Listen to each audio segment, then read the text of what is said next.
Hello, I'm Mo Augusto, and I'm the founder of M.O.T, the fashion brand.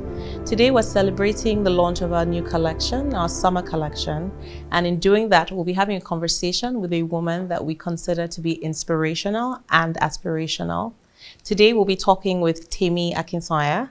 Temi is a dynamic strategist and branding expert with over 17 years of experience, driving business growth across a wide range of industries. As the founder and CEO of TMA Consulting, she has spearheaded innovative transformations for global and local corporations such as L'Oreal, MAC, and Access Bank, while positioning her agency as a powerhouse in brand strategy and innovation. Temi also serves as the special assistant to the Director General of the Small and Medium Enterprise Development Agency of Nigeria on strategy and partnerships, where she plays a critical role in shaping policies that drive SME growth in Nigeria. Temi also, driven by a passion for mentorship, co-hosts the Totally On Brand podcast, where she shares insights gained over the course of her career on entrepreneurship, branding, and marketing. And Temi also is a mom of 2 and a wife. Yeah. Temi, thank you so much for being here. I really, really appreciate it. Thank you so much, Mom. I'm excited to talk today. I know it's really weird hearing somebody read out, in it like all these things about you. Really shy. Thank you so much. No, honestly, like when I was looking at it, I was like, Even I was like, Yeah, very, very, yes. I'm blown away. I'm blown. Thank you for having me. Thank you. So, I'm going to start with this. There's something that one of my cousins used to do a few years ago, and she'll basically every Christmas when we hang out and everything, she'll ask everyone on a scale of 1 to 10, how do you rate your year? Oh, and so I'm taking that from her and rephrasing the question and saying, on a scale of 1 to 10, how do you rate the current phase of life you're in? And I'm not sure when that phase began for you, because it's an individual thing, how you think about that. That's a very, very good question. So rating the phase of life I'm in right now. Okay, so if I had to name this phase, I would say it is a stretching phase. Okay. So this phase is stretching me, I guess, beyond comfort zones and just like ideas of what I thought it would be, but in a good way. And if I had to rate it, I would say about a 7. You're not allowed to say 7. I'm not allowed to say 7? Yes. So I learned that you have to do that to people. Like when you give them a scale of 1 to 10, take out 7. Oh, so they have to go up or down? Yes. Can I say 6.8? Okay. Let me be positive and say an 8. That's amazing. Yes, I want to be positive because there are so many good things that have happened in this phase. Even though they have been hard, they've been good. Okay, and are you talking work-wise? Work-wise, family-wise, personal. Yeah, it's just been hard, but it's been good. Everything has led to a different stage of growth. So I mentioned all the different things that you do. What would you say currently is the most difficult part of work for you? Okay, so it's not a single thing, but I would say that what is hard about the current phase is that it takes me away from my comfort zone. So for example, being an SA to a DG means that I travel a lot to Abuja and all over the country and also outside of the country. So that has been hard because it has taken me away from my base, obviously, which is my home and my kids and my husband. Then balancing and juggling has also been quite hard because if you balancing the agency, you're balancing the SA work, you're balancing motherhood and being a partner to my husband, but also balancing the podcast. So it's been a bit difficult. So it's not one thing, it's kind of everything combined that has been a bit harder than I thought. What's your day, like a day in the life like for you? A day in the life. Okay, let's try and encompass everything. So a day in the life is I wake up early, very early, 4:30, head to the airport for my first flight at 6:30. I get on a plane, I get to Abuja, I go straight to the office. I start my day at about 8, 9. I have a bunch of meetings, maybe 3 or 4 a day. Get home at about 8. Home in Abuja. Get home at about 8. Or maybe 7:30, FaceTime the girls, say goodnight, then start all over again. But a typical day in Lagos is obviously different because I'm at home. So I'm waking up, taking the girls to school, going to the gym. But then I have to kind of balance my Abuja duties while I'm in Lagos. So virtual meetings, meeting my TMA team. Sometimes we're shooting the podcast. So it's hard to say what a typical day is, but I would say that every day is just on the go from the beginning to the end. Yeah. And how many days do you spend in Lagos versus Abuja typically? Right now it's about half and half. Okay. Last year it was going to Abuja every Monday, coming back to Lagos every Friday. And I did that for 10 months. Wow. Yes. With 2, and your daughters are how old? 4 and 9. Goodness gracious. Yeah. That is a lot. You're doing the Lord's work. So I said it's a stretching phase. It's a stretching phase. It's a stretching phase. That's amazing. And so, of course, even though I don't want to get into too much into family right now, but you must have like a great support system. Amazing support system. So my husband is a rock, right? So before I even took the role, I had to talk to my support system, my husband, my dad, my mom, my sister, my in-laws. And they were like, okay, this is an opportunity. You should explore it. We are here for you. We have your back. I had to talk to my daughters. The little one was like, it didn't hit her until I left. But the older one, we had a conversation. We had a dialogue. But amazing support system. My sister also lives in my house. She looks after her nieces in a really fun, like auntie way. My nanny has been with us for 9 years. Wow. So an amazing support system. My mom, everybody, so amazing. Okay, so everyone's amazing. Glad to hear that, and it feels like it's so important, right, for any woman who's trying to achieve anything. But for you, just taking it back to you, what would you say your superpower is?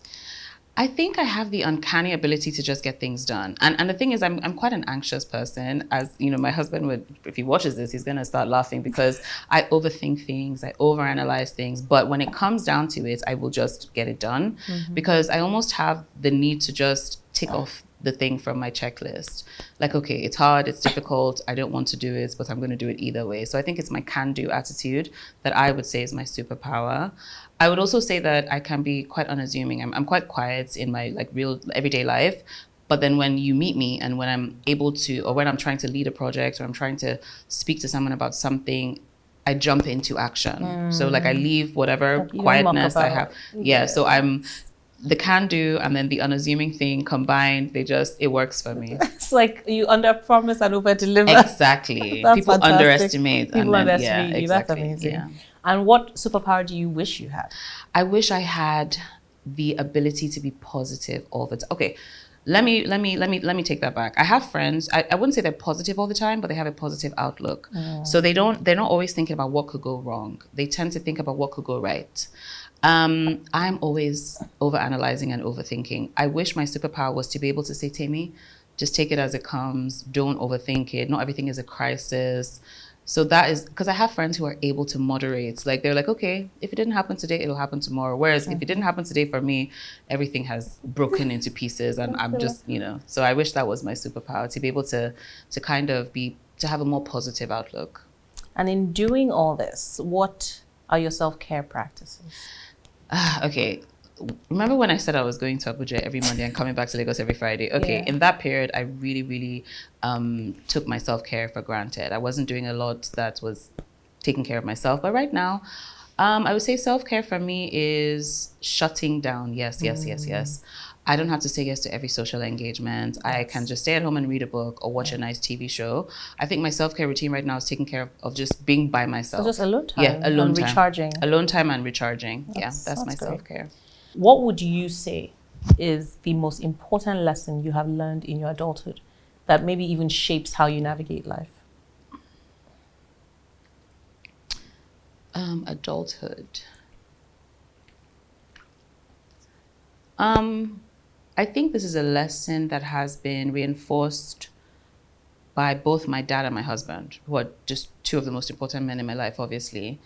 When my dad was instilling this in me, I was like, yeah, whatever. But then I think I had to get into real life to realize that it's very important. So it still goes back to what I was saying before. Worrying about things will not make them better, right?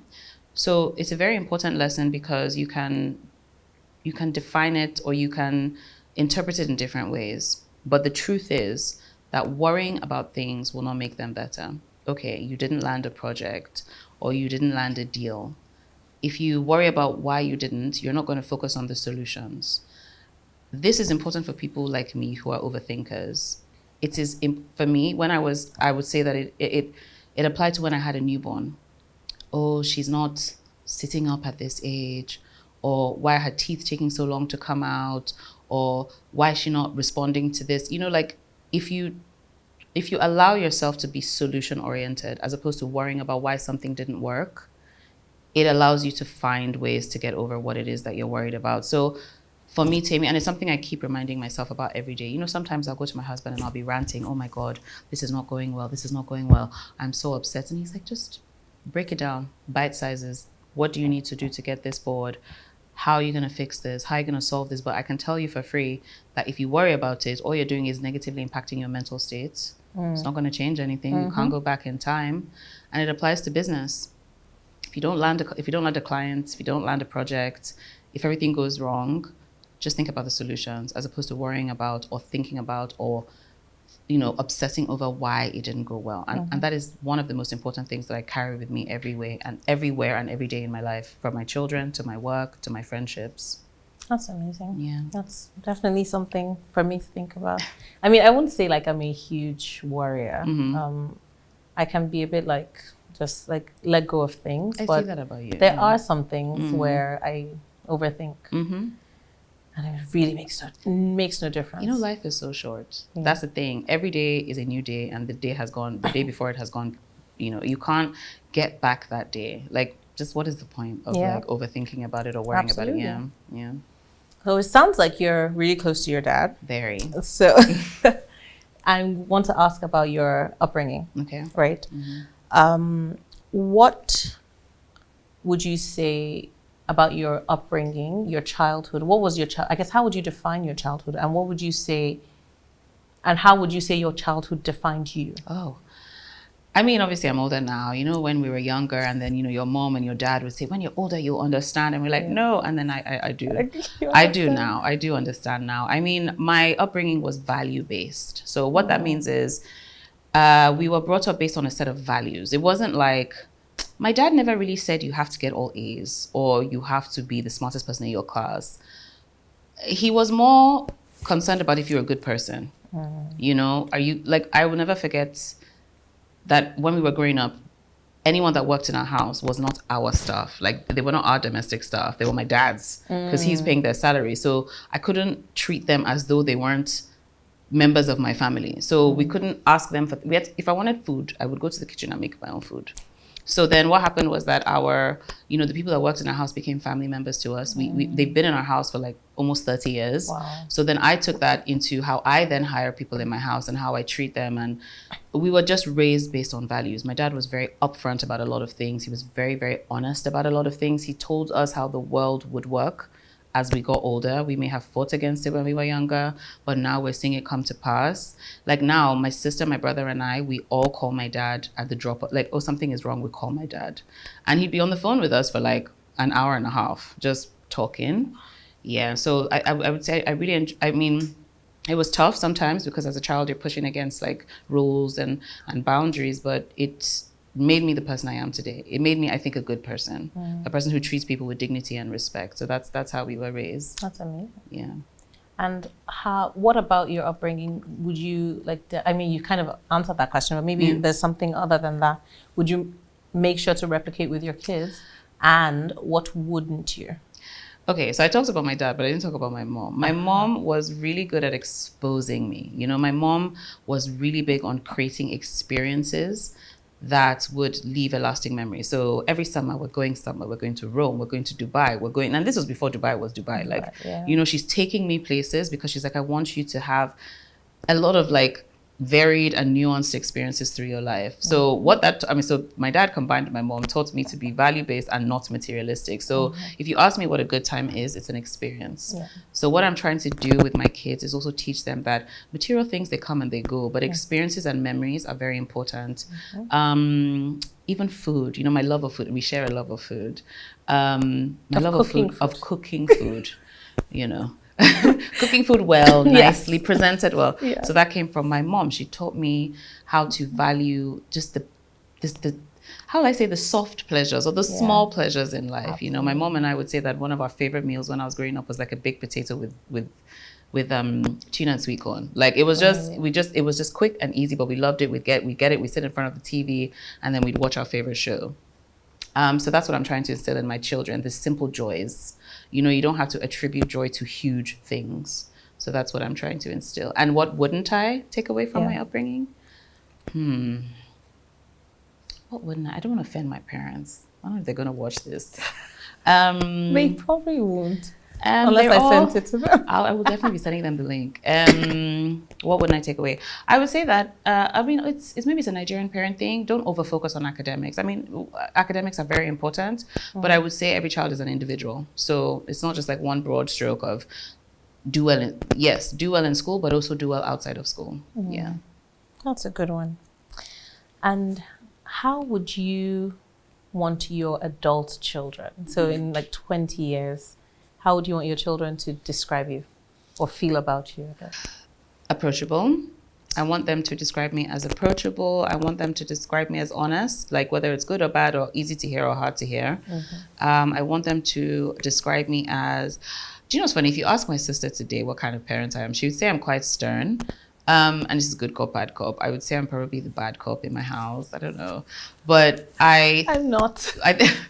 You know, because I can be quite stern because I'm like, I want you to do that. I'm very structured, rules and processes and everything, but I play with them. So I want them to think of me as warm and just approachable and honest, you know, and also good, like a good person. When we look at our mom, we remember that she was a good person. To what degree would you say that your children and your husband, so basically motherhood and marriage, to what degree would you say that they have shaped who you are currently versus who you used to be before? Absolutely. I mean, it's almost impossible for these experiences in your life not to shape you because you were an individual before, now you come with people. It has taught me patience. Obviously, being responsible for 2 living people has taught me patience. It has taught me resilience. Marriage has also taught me consideration. You know, you have to be more considerate of your spouse and your partner. My husband is really, really, really, really, really, really good at being the opposite of whatever the bad things I am. So if I'm overthinking, he's very calm and tempered. If I'm emotional, he's very moderated. You know, like he's just a chill guy. But that has also taught me that people are different, but they can complement each other. Absolutely. Yeah, so that's it. So I want to talk about marriage a bit. And you've been married for how many years now?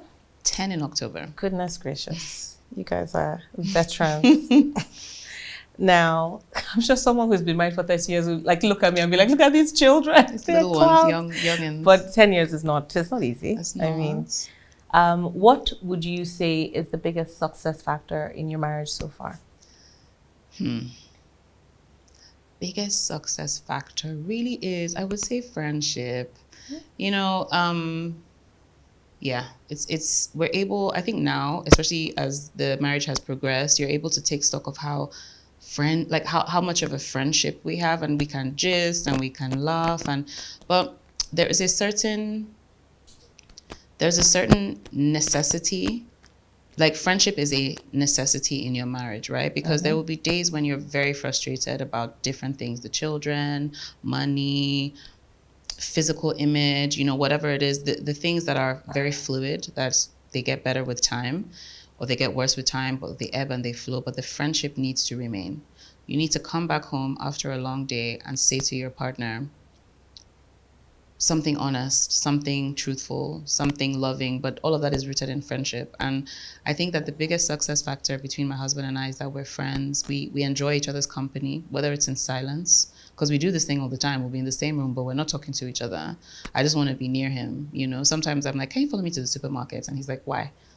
I don't know. You know, and then sometimes I tag along on his trips and he'd pretend to be upset, but not really, because we're just enjoying each other's company. It's not a big conversation. It's not a serious conversation. It's just true friendship. So I'd say that's a success factor. I know everybody's going to say like communication and like, but honestly, friendship. Yeah, friendship is a big one. I definitely agree with friendship. I also agree with communication. That's key. It's also part of friendship. Yeah. Exactly. Yeah. But knowing what you know now and having been married as long as you have been, if you could go back in time, or I guess if you were making a choice for, someone, maybe your sister, right?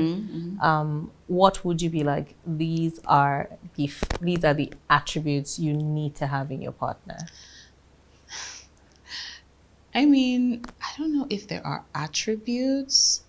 Because one thing, as you were asking the question, I was thinking of the answer, and I was really going to say that, one of the biggest things you need to do when choosing a life partner is remembering that people are individual. You may be the most tactile, loving person, and your partner just doesn't like PDA. Like there are so many things that are going to be different about you and your partner. So, okay, biggest attribute is that the person needs to be considerate of you and your differences to them. Another big attribute is that they need to be kind. People are nice, people are friendly, but they're not always kind. Yeah. You have to be kind to your partner when they're at the lowest of their low. Just imagine the week after you give birth, right? All the feelings you're feeling, the emotions, physical, mental. And then you have a partner that isn't kind. That maybe makes a disparaging comment about your body. Jeez. Or about the fact that you haven't cooked food for them. I mean, I could punch you in the face. Literally. I'm feeling the hormones are, they're raging. Yeah. So kindness is really it's an undervalued attribute. It is. And in the reverse, like if you have a partner that is going through financial problems or if he's having a hard day at work, you also too need to be considerate and kind. So I think the two biggest attributes are considerate of your differences and kind. Those are very good ones. Yeah. Very good ones. Yeah. So we are millennial women, and there's this constant conversation about, feminism and the role it plays in our lives and in our marriages and all that. I'm wondering, to what degree would you say that your marriage is more traditional versus more modern? I don't know. These conversations, I don't really know how to contribute to them because I don't know what is a traditional marriage. Like our parents. Oh. The dredges. No, but not necessarily. I know what you mean. But you look the way you're like, oh. I mean, it was tough for women back then. It was, and then there's, the thing is, I don't even know. See, sometimes I like to just stay in my little bubble and not really follow a lane because you open Instagram, they say trad wife. You open this one, they say feminism. Look, I'm just trying to survive in my own marriage, okay? I wake up every day, I'm like, decide to like this person for today and the next day. And what do? I don't know. We do what we can. I mean, there's certain elements that are traditional. Yeah. And there's certain elements that are very modern, like, I mean, yeah, I think we have found a balance. Do you understand? We found a balance. I can't really say I don't really know which way it's leaning, traditional. Because again, if you talk to my sister who is a Gen Z masquerading as a millennial, she might tell you that there are certain traditional elements of my marriage that she's not going to. Exactly. Oh, no, absolutely. And in my mind, I'm thinking, what? Where the traditional? What do you mean? Because you could ask a 22-year-old today who will tell you the institution of marriage is flawed.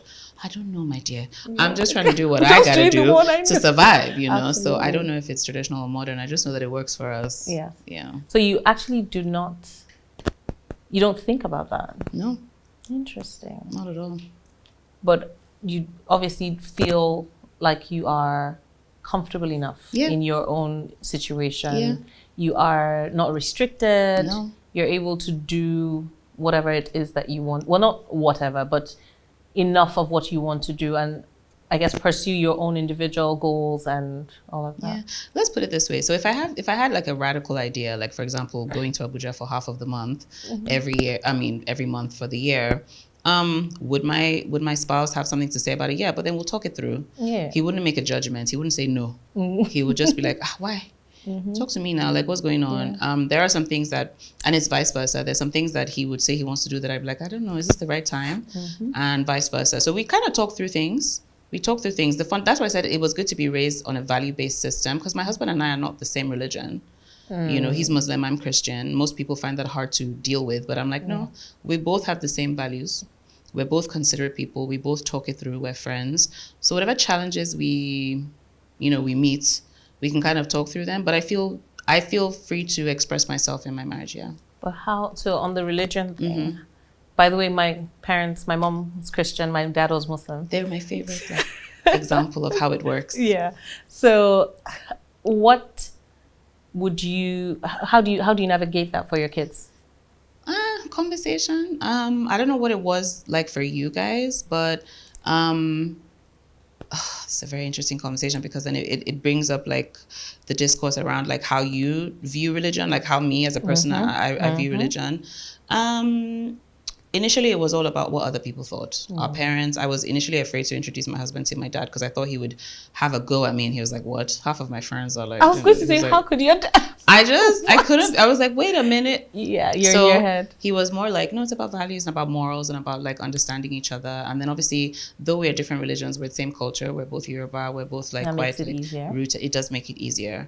For the kids, we had a conversation about it. My husband said he had a desire for his kids to be Muslim, but let's talk about it. And I said, I don't mind. Yeah, as long as they know God and they're good people, I'm okay with it. You know, that makes sense to me. You see, because of course, I grew up in a family with a Christian mother and a Muslim father.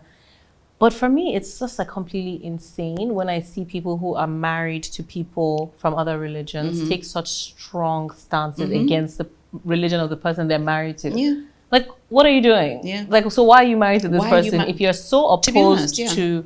So for me, it's almost strange that this could be a thing, because it should just be a given that, well, if I'm married to a Muslim, I'm fine with my kids being Muslim. And if I'm married to a Christian, I'm fine with my kids being Christian. That's why some of these conversations do not necessarily come up, and they should. Yeah. I'm so sorry you're dating. It's cute. Talk about children. Absolutely. Especially if you have differences. Yeah. I'm different culture. I'm Igbo, you're Yoruba. I'm Catholic, you're Christian. I'm Muslim. Talk about it. Don't wait until I'm Catholic, you're Christian. Like, no, but that is also a thing. Oh, no, absolutely. Right? Like because Pentecostal. exactly. I'm Pentecostal, I'm Catholic. Like, you have to talk about these things before you sign on the dotted line. Yeah. Absolutely. No, I completely agree with you. I think people need to be more academic about how they approach marriage. Like, it's not like bants. It's not bants at all. And if you think about how difficult it is to get divorced, it should be that difficult to get married. Like, girl, you know, now that you've said all this stuff, right? How much do you think that the person you're married to influences the outcomes of your life? 100% they do, because you're in a partnership, you interact with them every day. They have influence over, I would say, every touch point, you know.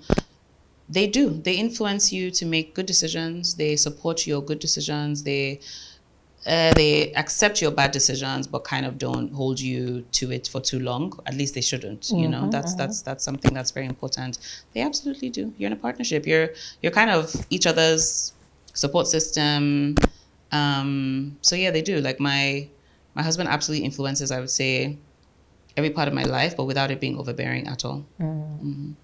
And when you think about your relationship with your husband versus your relationship with your friends, would you say that they also influence outcomes in your life? Absolutely. My friends are, I believe that your friendships are some of the most, if not the most beautiful relationships that you would have. Like, my best friend and I have been friends for 18 years.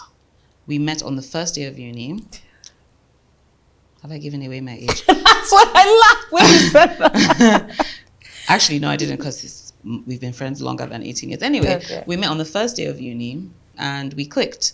We weren't like best friends immediately, but we slowly built the relationship. And I would say she's a sister as opposed to a friend. You know, like, every single thing I do, I run it by her. Every single thing. Like, I'm getting I mean, we're talking about husband and kids. I've known her twice as long as I've known them. You know, and my parents regard her as a daughter, my in-laws as well. Like, she's just such an integral part of my life, and that's one of the best relationships. And the same goes for all my friends. They all impact my life. And sometimes in different areas, because they're all going through, like, in different places in their lives. Some I will go to for like motherhood stuff, some I go for work stuff, but they all just, I can't survive without my friends. Yeah. What would you say is the biggest success factor in your relationship with your best friend? Oh, my best friend. I don't know. Like honesty. Like we just keep it 100. Honesty. Honesty. We keep it 100. Like I'm never going to sugarcoat. If she's making a bad decision, I'll tell her. If I'm making a bad decision, she'll tell me. We are just, it's honesty, but it's also blind support, because also if I killed somebody, she'd help me bury the body. But you know what I mean, Yeah. right? Like we're just real with each other, and I think that's good. Yeah. It sounds to me like you guys have emotional trust. Yes, we do. Because, and I think that's one of the most important things in marriages, interestingly enough, because it's the thing that allows you to take very severe honesty from this person, because even when it's hard, you know, yes, because you just know that this person has my back. Absolutely. And they're never telling me something for any reason other than having my best interest at heart. Absolutely. That's amazing. But would you say, I guess with everything going on in your life, like what type of friend are you? How hands-on are you with your friends, your friendships? I'm that friend who won't call you every day, is better in person. So like if you call me, I'll pick up, I'll try. If you message me, less likely that I mean, I will, but you know what I mean? I'm a hands-on friend. So I'm an in-person friend. But if you need anything, I will drop everything I'm doing and I'll come to you. Yeah. But that whole like daily check-in, gisting for hours, not me. Too busy.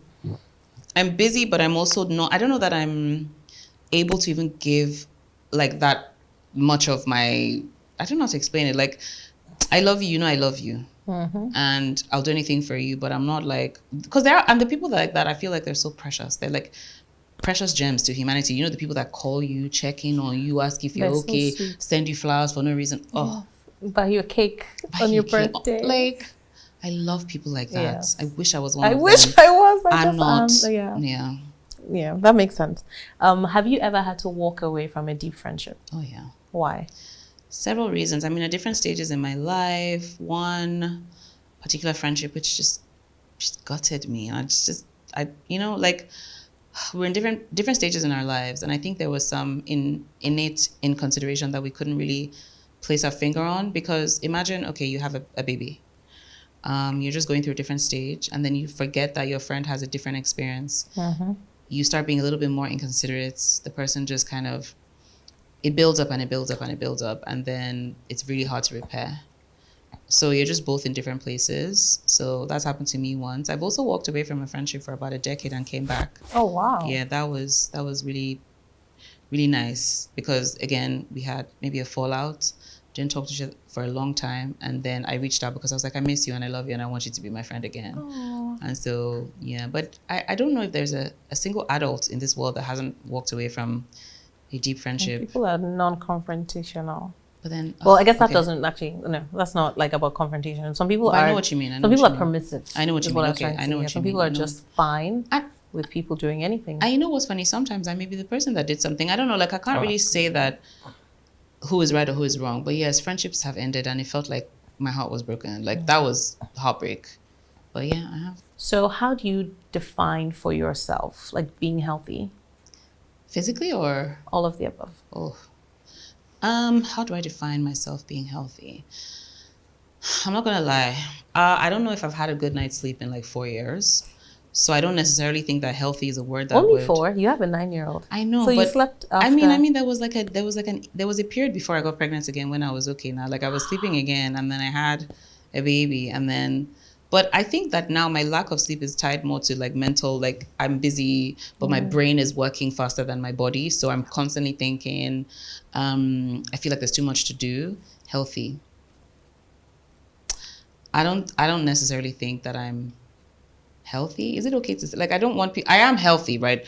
Physically, I think I'm healthy, because I just actually did like a full health thing the other day, and it was fine. But holistically, like mentally, emotionally, physically, all together, they fluctuate, you know? So I don't really know when I'm going to reach that like optimal health that I want to get to. But right now it's kind of like a struggle to balance them all. What do you define success? How do you define success for yourself? I think success is when I feel healthy and I also feel fulfilled. And I feel like I have several options. So let me explain. Success for me is when you have the ability to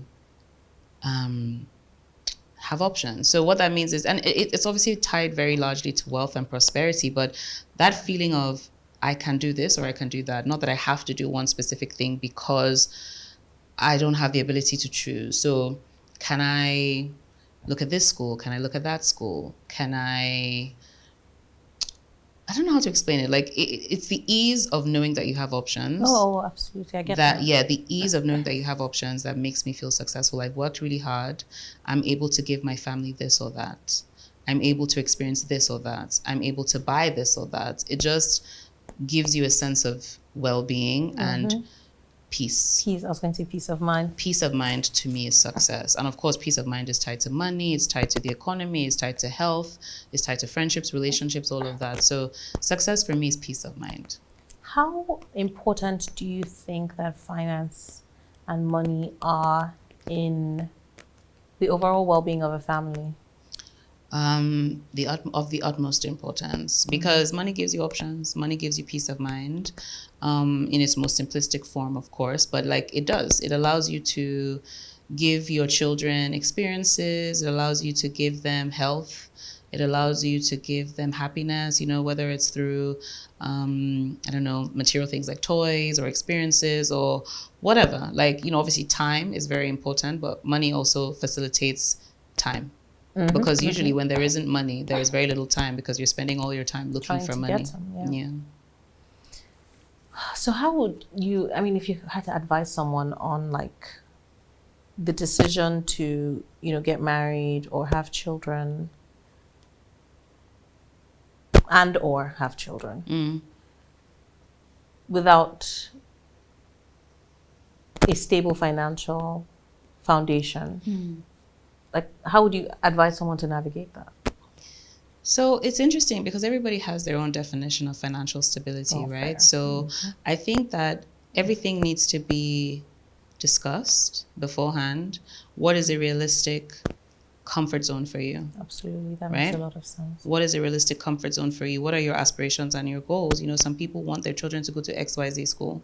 Some people don't care. Some people are happy to compromise on school for something else. Some people are some people happy want to travel, some people don't. Some people want to live in this neighborhood, some people don't. Exactly. So I think it's a conversation that needs to be had. What is your financial comfort zone? Can you realistically, between the both of you, attain that?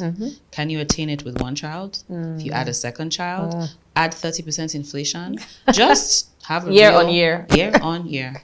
Just have a real honest conversation, because there's nothing worse than issues caused by financial instability in a family.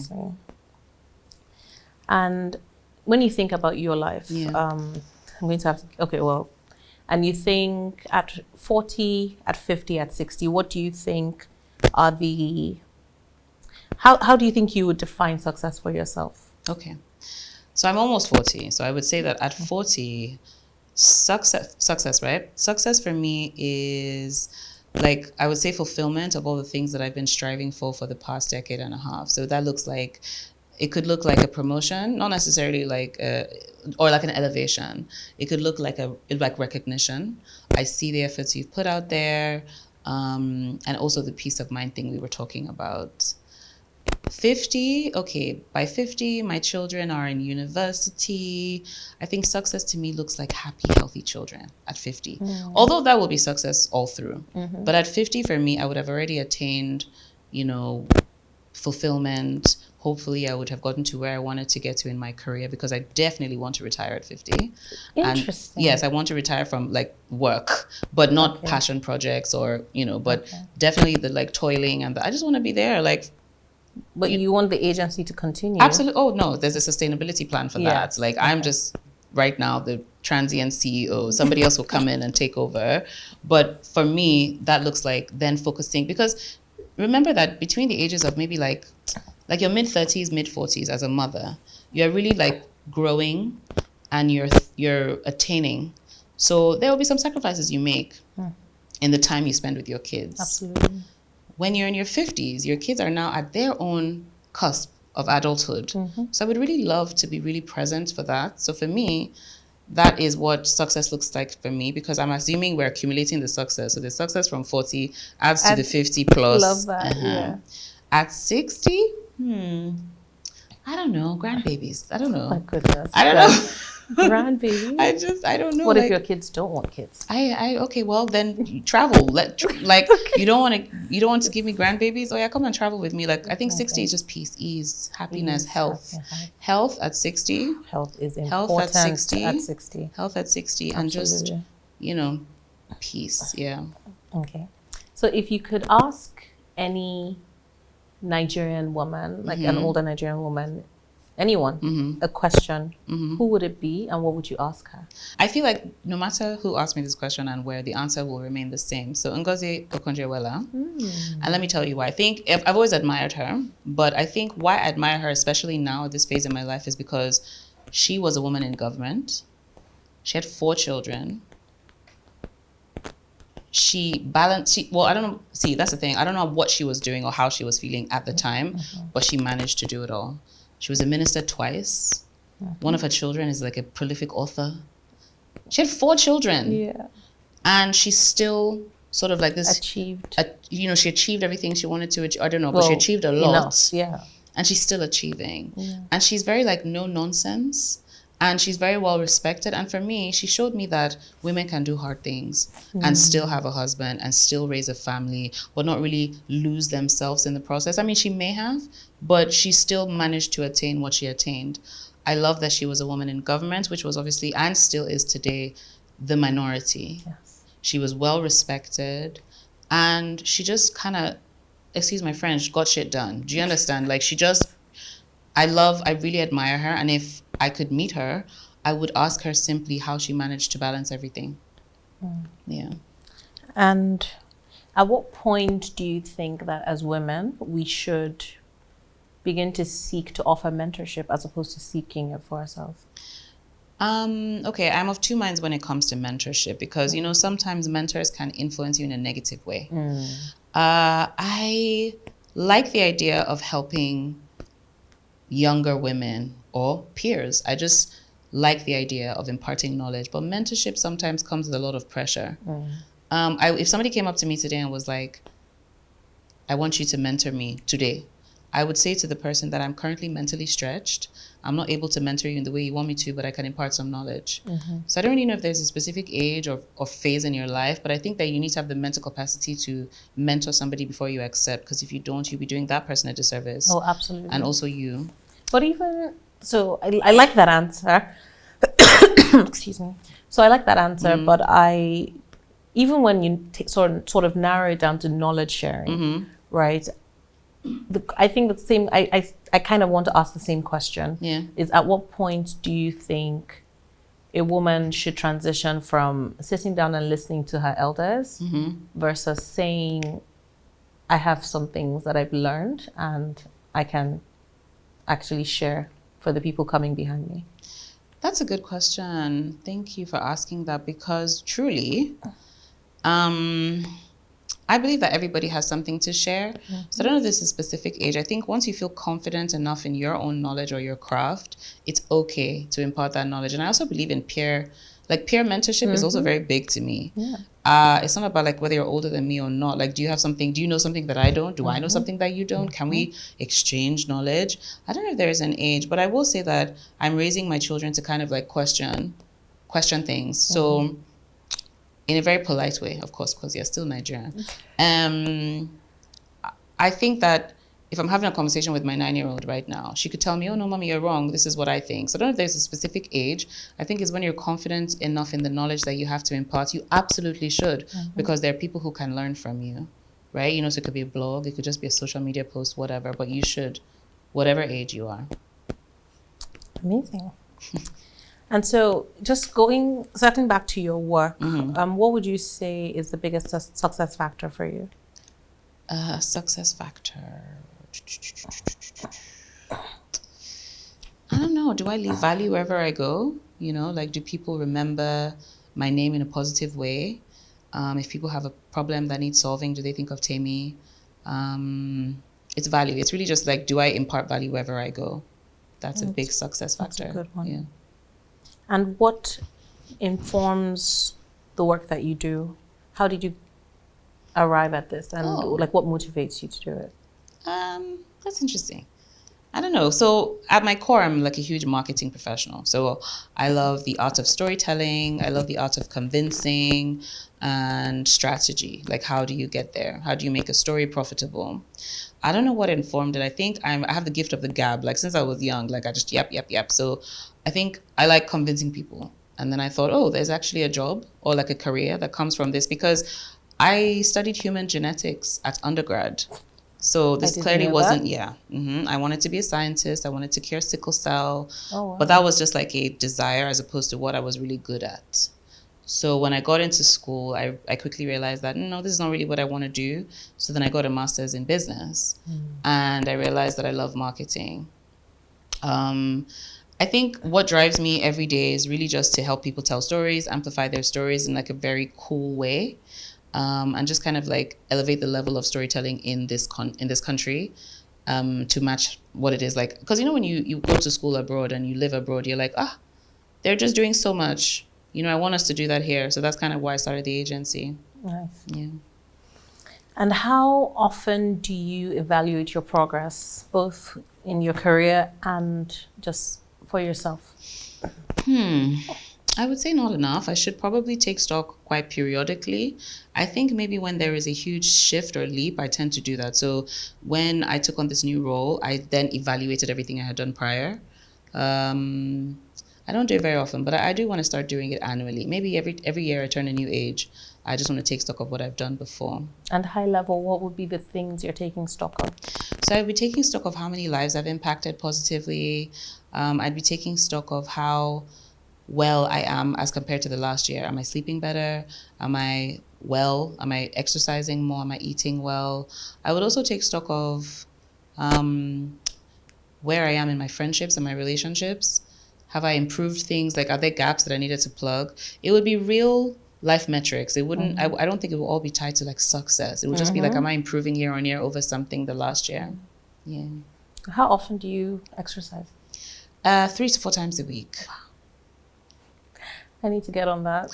Well, okay, there's a caveat. 3 to 4 times a week when I'm in Lagos. Well, fair. It used to be 3 to 4 times a week, but now it's harder to exercise in Abuja. Abuja. Yeah. And how many hours of sleep do you get? Not enough. I don't know. I want to get that. I want to get like a tracking device because I feel like I wake up every couple of hours and then it takes me another couple of hours to get back to sleep. So it's definitely not enough. I don't know. It's not.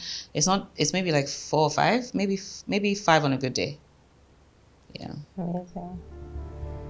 Temi, thank you so much. You have shared so much, and I've really enjoyed speaking with you. Thank you. I've had a good time. It's always a good time just staying with you. It is, and I hope we can do something again soon. Thank you so much, Mom.